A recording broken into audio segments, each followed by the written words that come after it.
Olá, galera!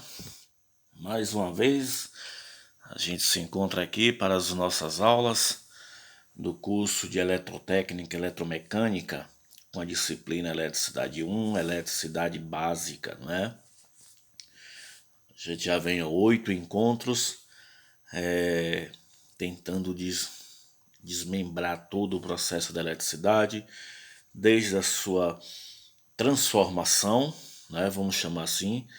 A palavra geração talvez não seja nem tanto correta, a gente fala geração de energia, mas a palavra correta é transformação, que a gente já está transformando um processo mecânico em energia elétrica. Mas para as nossas conversas a gente chama de geração de energia, tá? Então a gente já vem falando desde o processo da transformação em geração, corrente elétrica, circuito elétrico. Nós falamos nas outras aulas de resistência elétrica, a lei de Ohms, a primeira lei de Ohms, a segunda lei de Ohms. Nessa aula agora, a gente vai começar a falar um pouco de eletromagnetismo. E o que é que eletromagnetismo tem a ver com eletricidade? Simplesmente tudo. Quando a gente fala de eletromagnetismo, a gente está falando das 4 forças que regem o universo. Então, é um processo onde a gente tem que falar quando a gente fala de eletricidade.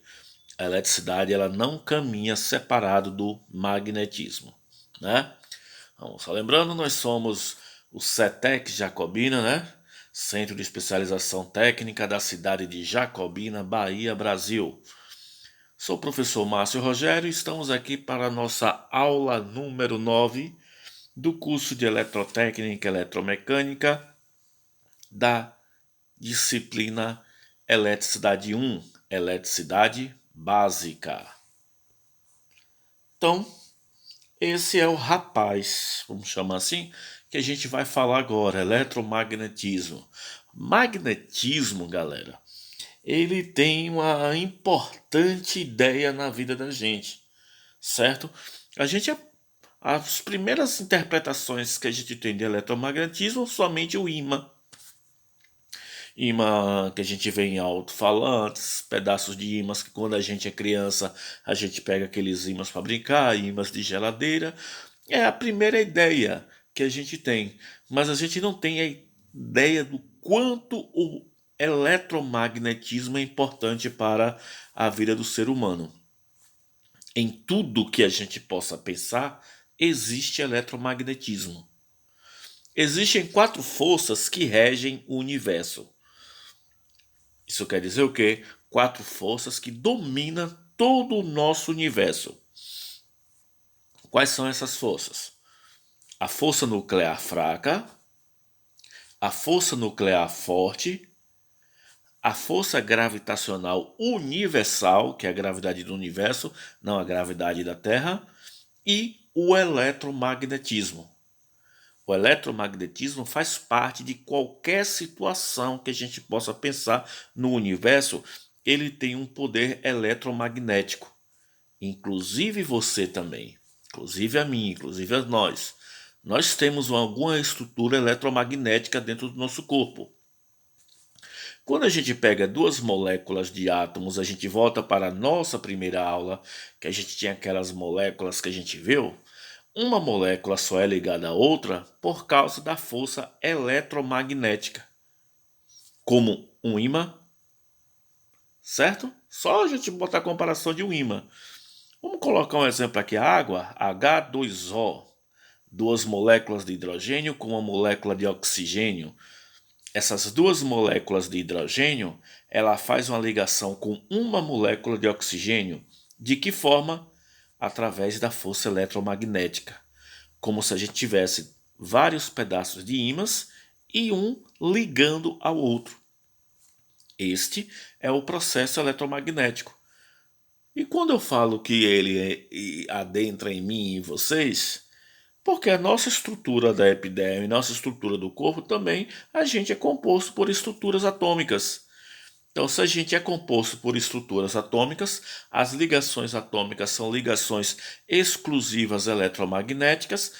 A gente pode determinar, então, que nós temos uma grande quantidade de eletromagnetismo dentro de nós. Ok? Bom, qual é o nosso objetivo aqui? Conceituar todo esse processo eletromagnético, tá? E depois dos conceitos a gente vai para uma questão prática. Bom, falando de conceito, aqui a gente tem uma pedra de magnetita, né? Magnetita, na antiga Grécia,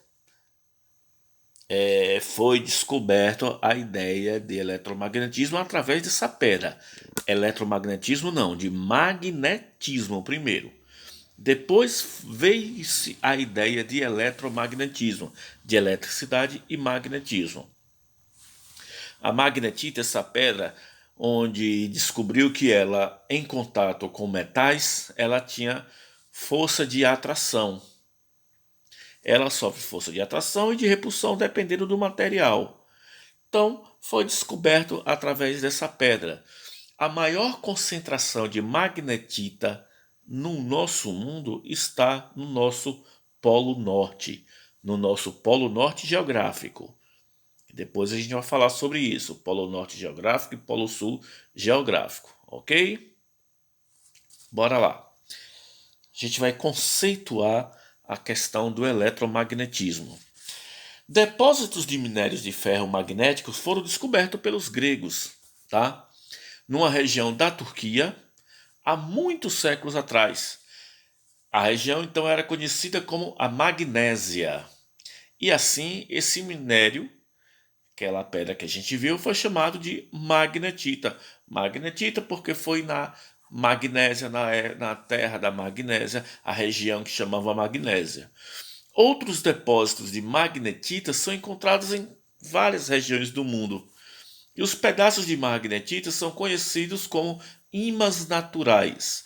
Por que eu estou falando de ímã natural? Porque a gente pode também produzir ímã artificial. A gente sabe que existem muitos ímãs que são produzidos de forma artificialmente. Epa, como assim? É por isso que entra o eletromagnetismo. O magnetismo é o ímã natural. Quando a gente fala de eletromagnetismo, a gente está falando de eletricidade com magnetismo, e aí a gente pode criar, fomentar um ímã artificial. Um desses pedaços, pendurado em um fio, se alinha com o campo magnético da Terra.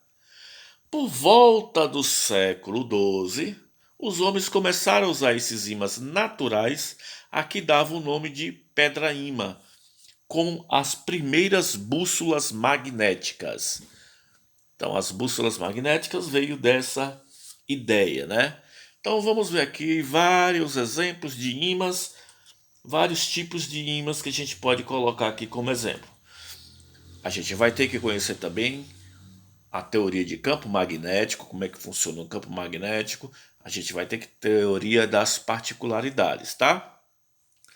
Bom, a magnetita, a gente tem dois exemplos aí de magnetita, certo? Um ímã em forma de U, onde esse ímã em forma de U a gente pode fomentar, criar um campo magnético maior, onde a gente pode fazer uma indução eletrostática relacionada a isso. Os ímãs em forma de U nos permitem um campo magnético uniforme. Então ele tem uma grande função, tá? Quando a gente vai trabalhar com geradores elétricos. O ímã em forma de U, ele tem uma importância relevante. E aí a gente tem ímãs em forma de barra, onde a gente vai ter outro tipo de campo magnético. Observa que a gente tem duas colorações, vermelha e azul, tá? E a gente vai começar a se habituar com essas duas colorações. A vermelha a gente chama de polo norte, a azul de polo sul, tá? O polo norte quer dizer o campo elétrico positivo e o polo sul negativo. Vamos anotar isso daí, certo? Polo norte positivo e polo sul negativo. Por que a gente precisa observar isso? A gente precisa observar isso porque vai para a direção de campo magnético. A gente precisa entender essa relação. Beleza? Vamos continuar. A gente vai falar também de forças magnéticas e de campo magnético, tá? O fato de que limalhas de ferro se prendem principalmente nas extremidades de um ímã de barra indica que a força magnética atua sobre as limalhas basicamente nessas regiões dos polos. São limalhas de ferro. Se a gente pudesse pegar ferro e triturar e transformar como areia, tá? E aí a gente vai fazer como se fosse areia para a gente transformar essas limalhas. Então isso a gente chama de limalhas de ferro. Imagina na sua casa a gente pegar um bombril, uma bucha de bombril, e a gente começar a tritar ela até ela esfarelar, virar só aquela poeirinha, né? Ali são limalhas de ferro, tá? O polo norte que aponta polo norte, quando o ímã está livre para girar sobre o eixo vertical, é comumente chamado pelo polo norte ou simplesmente polo N. O oposto do polo norte é o polo sul. Isso quer dizer o quê? Bora cá. Bom, o polo norte do ímã, ele vai apontar para o polo sul, certo? O polo sul do ímã, ele vai apontar para o polo norte. Observa, nós temos a Terra, quando a gente fala sobre polo eletromagnéticos da Terra, a gente fala da seguinte forma. Deixa eu pegar minha canetinha para a gente entender aqui, tá? Polo geográfico. No polo geográfico, a gente tem aqui o polo sul e o polo norte. Já quando eu vou falar de polo magnético, deixa eu pegar aqui um azul, a gente fala aqui polo magnético de polo norte e polo sul. Estamos falando agora de polo magnético. Onde é o polo sul? Na parte de cima. Onde é o polo norte? Na parte de baixo. Isso de campo magnético. Porque a gente sabe que o campo geográfico da Terra, o polo sul, ele é para cima, perdão, ele é para baixo, e o polo norte ele é para cima. Isso geográfico. Mas o magnético a gente inverte essa situação. Beleza?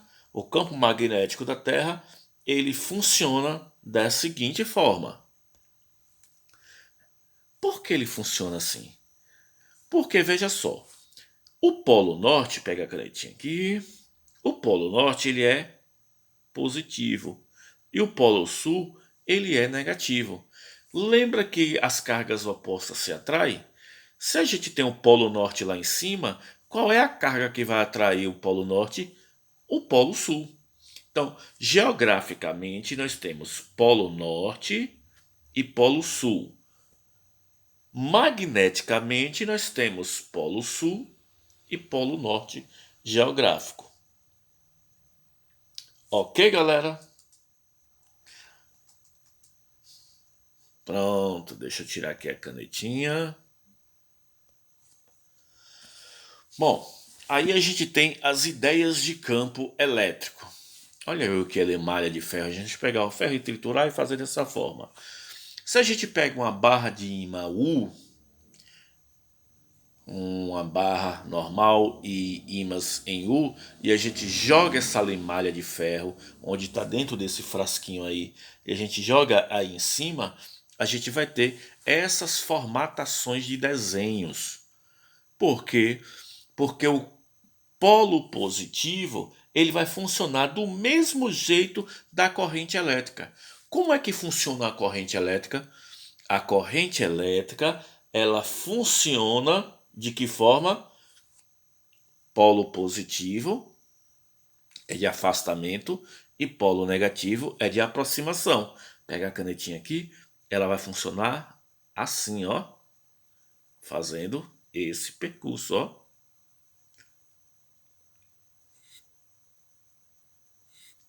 Isso é a direção do campo magnético. Daqui ele vai sempre do norte para o sul. Porque o polo norte é de afastamento E o polo sul é de aproximação. Beleza? Vamos refazer? Deixa eu fazer com a canetinha vermelha. Como é que funciona? Se eu jogar aqui essas limalhas de ferro, elas vão fazer esse movimento, ó.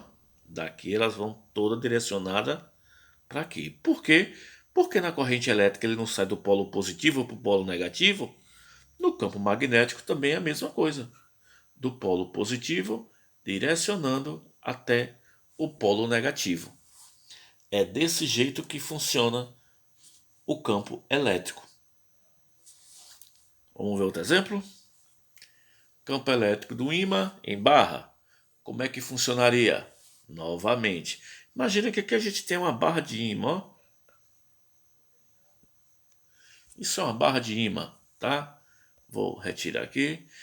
Quando a gente joga as limalhas de ferro, o positivo vai para o negativo. E aí ele funciona, campo magnético, da seguinte forma. Certo?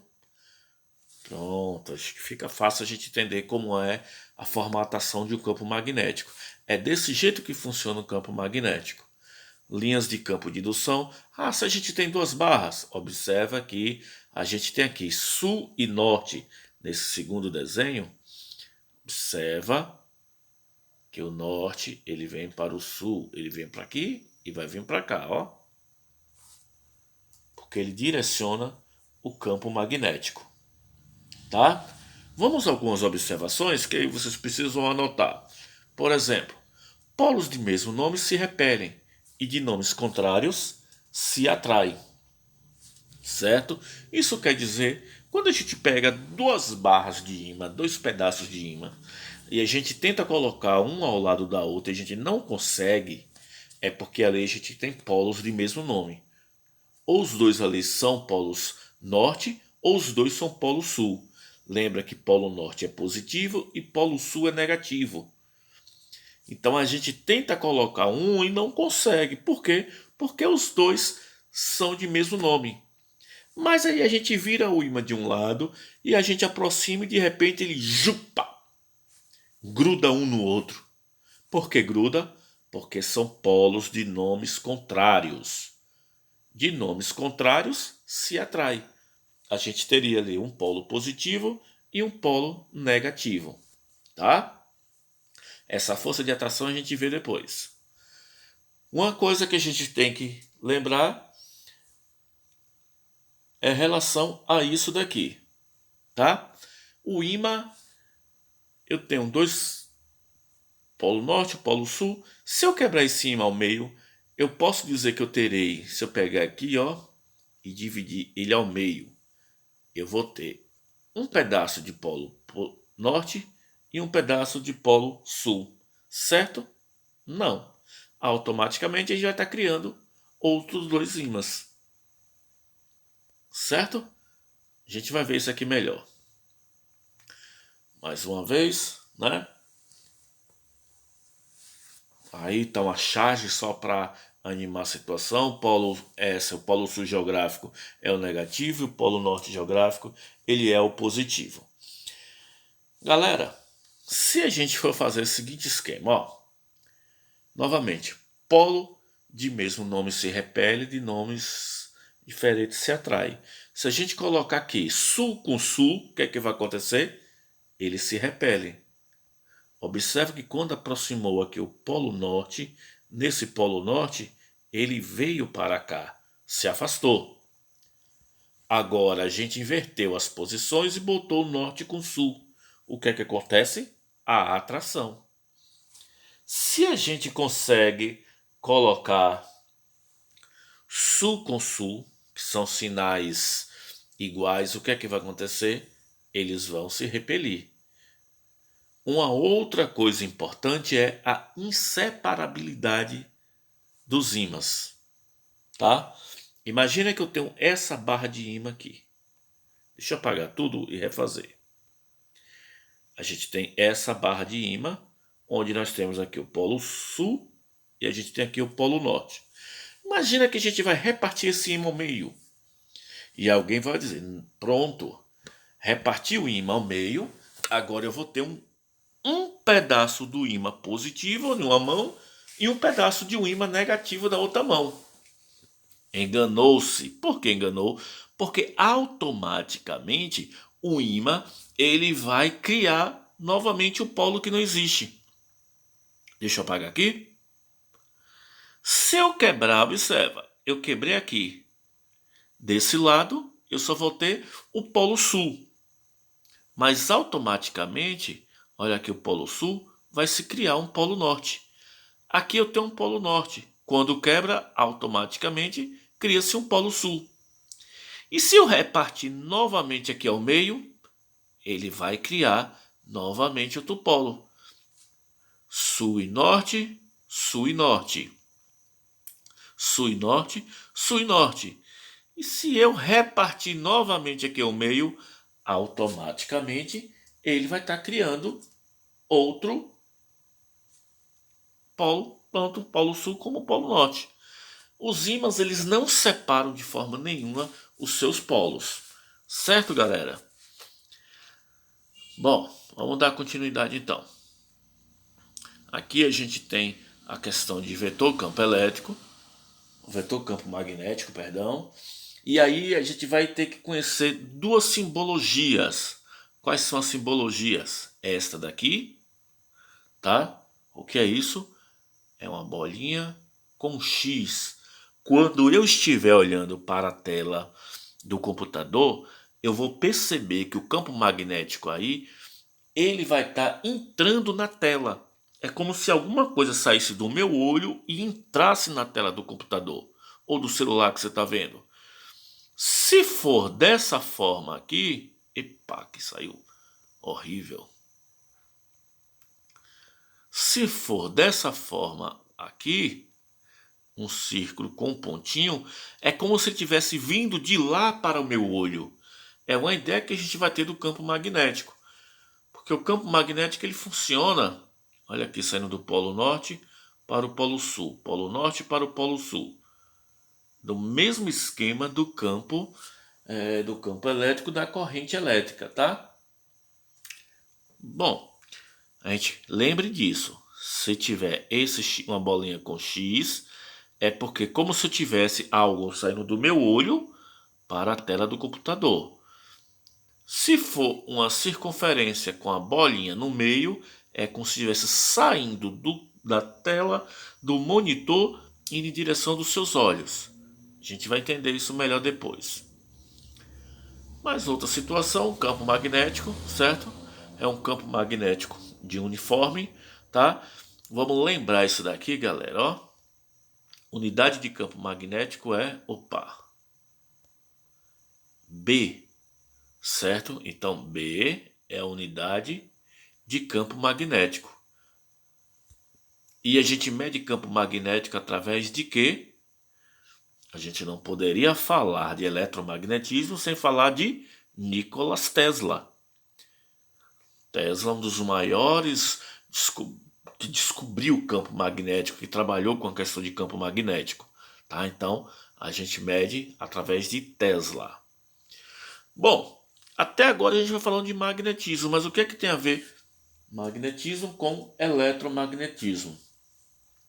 Um cara chamado Oster, ele descobriu, foi ele que percebeu que a corrente elétrica ela produz um campo magnético.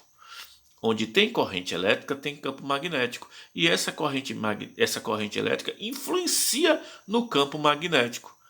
Ao fazer essa experiência que a gente está vendo aí.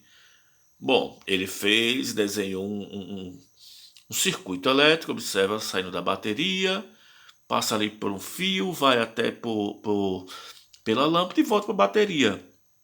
Embaixo desse fio metálico ele colocou uma bússola, onde geralmente essa bússola aponta para o norte.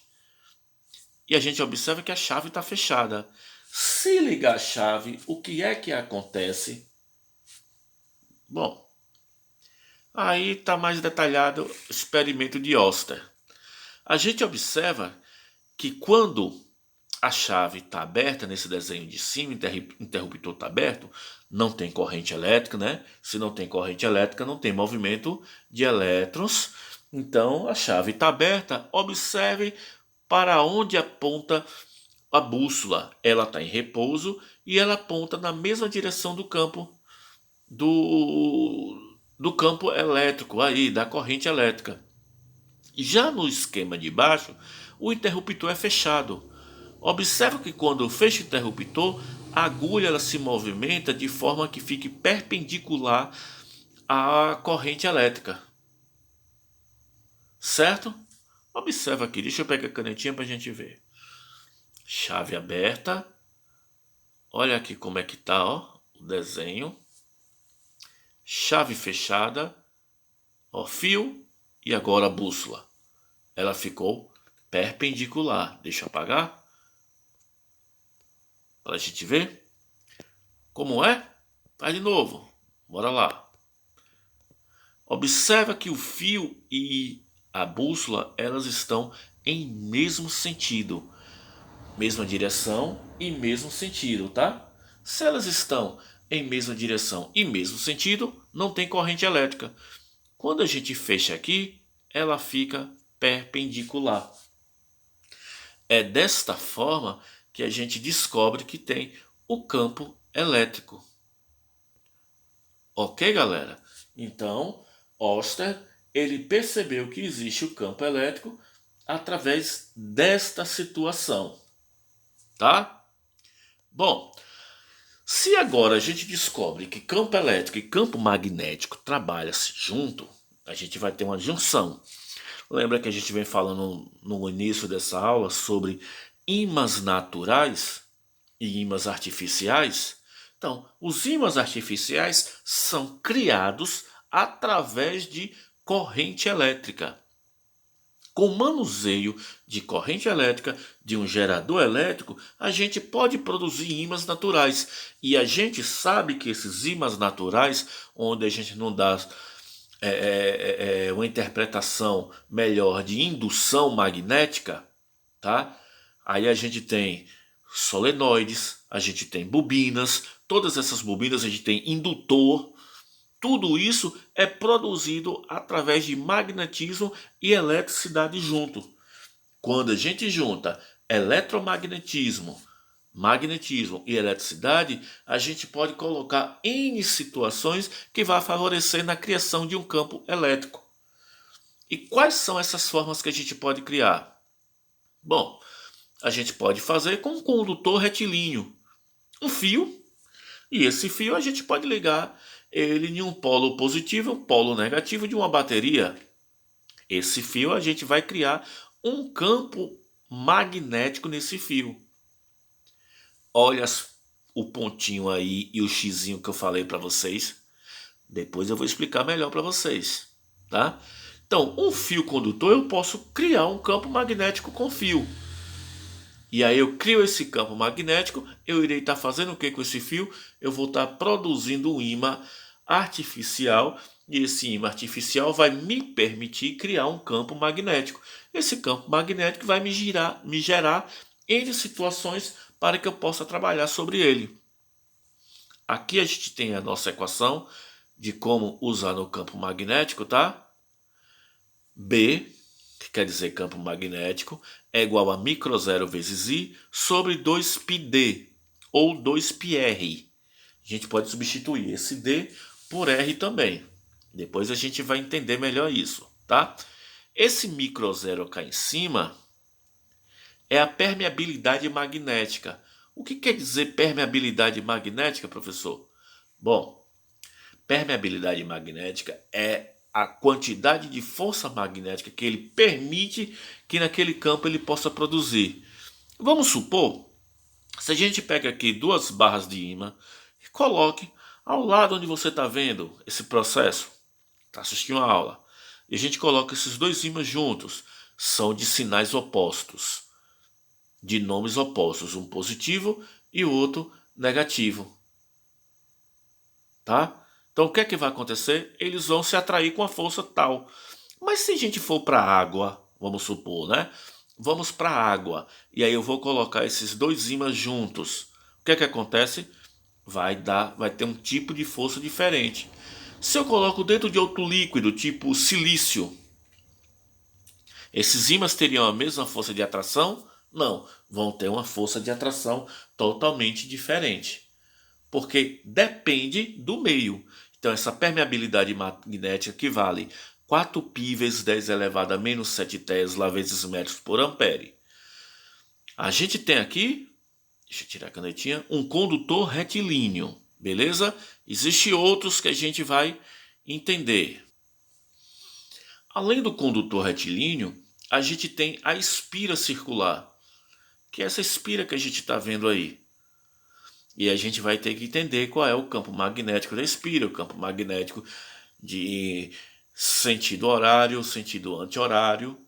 Observa que a equação de espira é μ0 vezes I sobre 2R, onde R é o raio da espira, tá? Espira, a gente pode gerar um campo magnético através também dessas espiras. Beleza, pessoal? Além do fio, além das espiras, o que é que a gente pode trabalhar? Só para ficar claro o seguinte, aqui está a direção do campo magnético. A gente vai entender depois a regra da mão direita na próxima aula, tá? Observa que o polo norte, quando a gente bota o polo norte aqui, ó, a corrente elétrica ela percorre para cá. E a gente tem direções de corrente elétrica diferentes. Aqui é a direção do campo magnético. Então, deixa eu apagar novamente. Observa, quando a corrente aqui ela está anti-horária, o campo magnético ele é entrando na espira. Quando ele é horário, o campo magnético ele é saindo da espira. Além de fio e espira, a gente tem um outro elemento que é bastante conhecido para a gente, que é o solenoide, ou uma bobina com várias espiras juntos. O solenoide nos permite um campo magnético altamente elevado, onde esse campo magnético vai induzir eletricidade para um outro componente. Não é isso? Um solenoide ele precisa de várias espiras, então pela nossa equação aqui, ó, N micro 0, N quer dizer a quantidade de espiras que tem um solenoide. Quanto maior espiras tem um solenoide, maior é o seu campo magnético. A constante da permeabilidade, como é um ímã artificial, ele vai percorrer uma corrente elétrica e L é o comprimento do solenoide. Quanto menor é este solenoide, maior o campo magnético dele. Beleza, pessoal? Então aqui a gente tem 3 componentes para produzir ímã artificialmente. Fio, onde a gente vai ter um campo magnético uniforme, espira, e aí dependendo da quantidade de espiras a gente vai estar criando vários campos magnéticos, e o mais comum para a gente que é o solenoide. Esse solenoide vai nos dar um campo magnético maior. Observa que nos 3 a gente viu 3 tipos de equações diferentes, não é isso? Próxima aula a gente vai estar aplicando todas essas equações, a forma e praticando alguns exercícios relacionados a fio, a espiras e a solenoide. Até a próxima aula, galera. Fica com Deus e vamos até a próxima aula. Tchau, pessoal.